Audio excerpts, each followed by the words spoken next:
25 years. And that'd be filled by Adrian's gun. Pretty short. Here, yes, Anne, you still... I heard that speech. Recorded, thank God. I hope you did. Now, it was a quick speech. Great to be here, and thank you, Adrian. What I want to say is that as the moral decline of the West continues to accelerate, our ecosystems degrade, the seas rise, the glaciers melt, something strange is going on. Yes, even as the shopping religion insinuates into our being, I mean, thank God for Frank Lowy, huh? Eat, pray, shop, and vomit. Yeah. All in one building. Anyway, guess what? Despite all this, the arts are flourishing, as evidenced by the sculpture walk and this exhibition today. Another fabulous show from Coo-ee. There's my plug. So threatened as we are by the matrix, and sometimes a chilling sense of foreboding, I think we can at least fight back with our creativity, our services to nature, and our exploration of other states of being.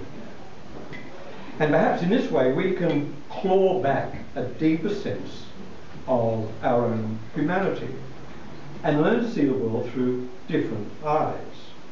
And that's not always easy.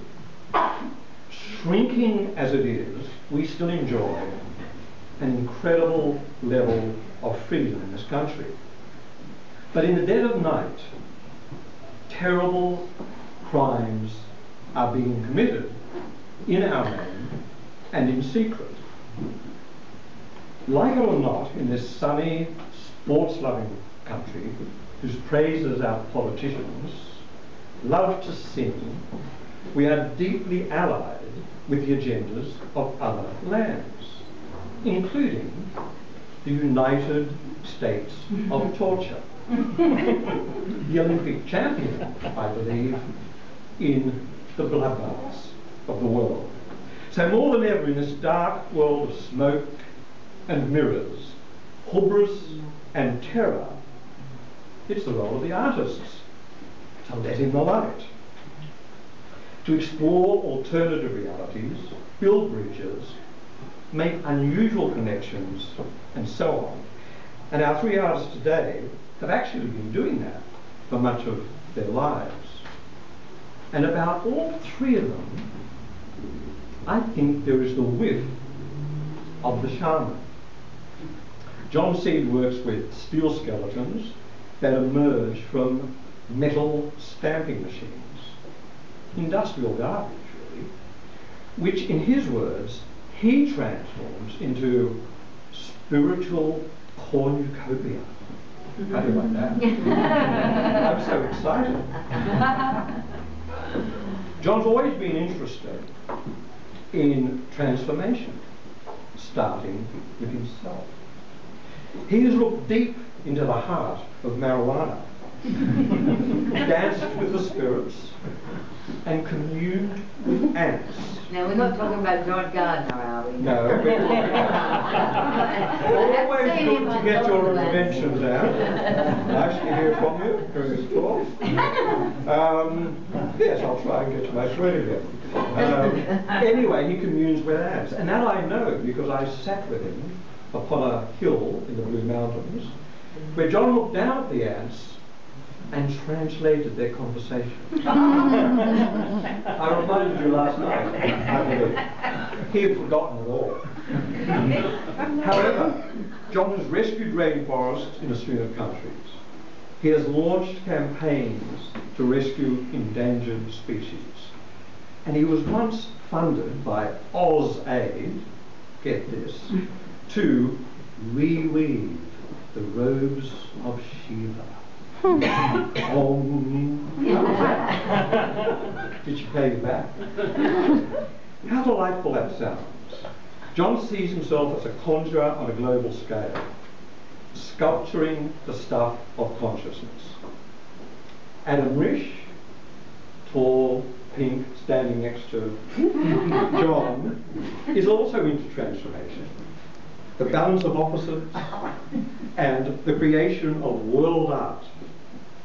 And for this show, I think you collaborated with Wayan Sumantra in Bali, drawing on traditional carvings and transforming them with contemporary, domestic iconography. How's that? Pretty good? Yeah. Better myself. Yeah. You may have noticed, if you've been upstairs, the circles of wood embossed with the titles of Penguin classics. My favourites, actually. The Outsider, The Age of Reason, and so forth, which are handmade and during their circular journey are transformed into hieroglyphics. Adam is also misanthropic, which is very exciting. And I find it reassuring for the same reason. And some of you will notice, in fact, in this exhibition, the reference to Kafka. Despite this, Adam seeks to explore the balance of nature, both in his art and in his professional life, with his throbbing cosmetic practice. Laser rays. Oh, his services I would utilise first thing Monday morning. Finally, John Gardner, who I only met briefly with last night for the first time, and I'm sorry I couldn't extract more out of that meeting. But certainly he is also, and this is what weaves this exhibition together, he's also been exploring the relationship between mind and matter, again the iconography of different cultures, as well as collaborating with other artists, as he does in fact with you mostly, doesn't he? John C. here today. Who else? Okay, good. Didn't we meet him because he got Aboriginal artists to cast and work with him, Adrian? He did. Isn't that how we met, John? Okay. You're allowed to talk, Yes. Adrian. I think yes, we did that. I don't know whether that was for the evening, but we have done that. We've done a few. He was helping, yes. I think he was the first to work with Aboriginal artists. We're talking about you. Through his bronze foundry, his Lost Wasp sort of foundry. Look, I should say about John, he's originally from New York. He's exhibited here for over 25 years. I'm sorry we've never met before. Drawing his inspiration from jazz, ancient civilizations and indigenous art.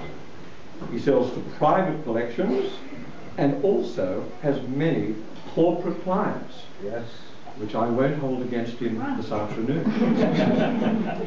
Well, what can I say? All in all, this is an inspiring show, and I love the way that the boundaries have been eliminated so they can join together. I just want to conclude by saying that while our military chiefs, this is Australian military chiefs, are right now happily consorting with warlords, these artists here today are exploring other ways of being and of healing and of creating the future. And surely this is how the light gets in. On with the show.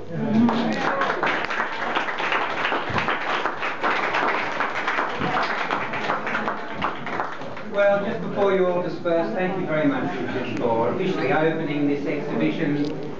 Please tell everyone about it. Thank you to all my staff and to Anne for the help.